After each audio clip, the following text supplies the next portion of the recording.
Sa ibang balita agad, dumaksyon ang iba't ibang ahensya ng pamahalaan matapos ang panibagong phreatic explosion ng Bulkang Bulusan. Partikular na unang tinututukan ay ang epekto ng ashfall. Si Joy Salamatin sa sentro ng balita. Nabalot ng makapal na abo ang ilang bayan sa Sorsogon kagabi matapos ang panibagong phreatic explosion ng Bulkang Bulusan na nagtagal ng halos 2 oras.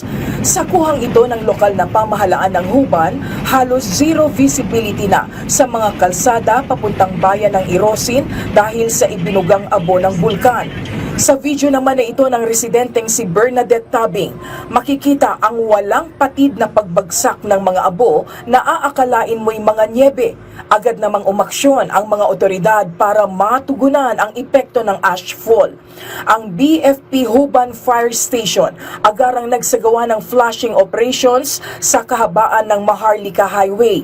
Ito ay para maialis ang mga abo sa kalsada na banta sa kalusugan ng mga residente at posible ding magdulot ng aksidente. Nagsagawa din ang RV4 ambulance team nito ng visibility check at monitoring sa Barangay Guruyan para agad malaman ang lagay ng mga apektadong pamilya.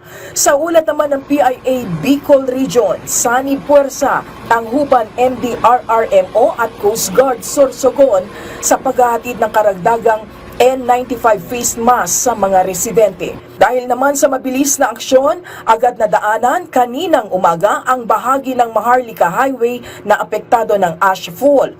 Sa kabila nito, tiniyak ng DPWH Bicol Region na patuloy na nakaalerto ang kanilang team para mabilis na makapagsagawa ng clearing operations kung kakailanganin. Samantala, sa kabila ng banta ng pag-aalburuto ng bulkan, wala pa ring patid ang mga kinauukulang ahensya ng gobyerno sa paghahatid ng tulong.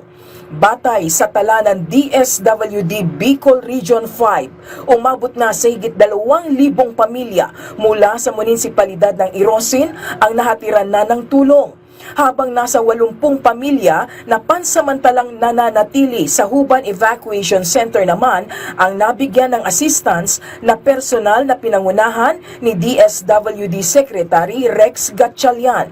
Pagtitiyak ng kagawaran, tutugunan ng pamahalaan ang mga pangunahing pangangailangan ng mga residente sa gitna ng kanilang kinakaharap na hamon. Joy Salamatin para sa Pambansang TV sa Bagong Pilipinas.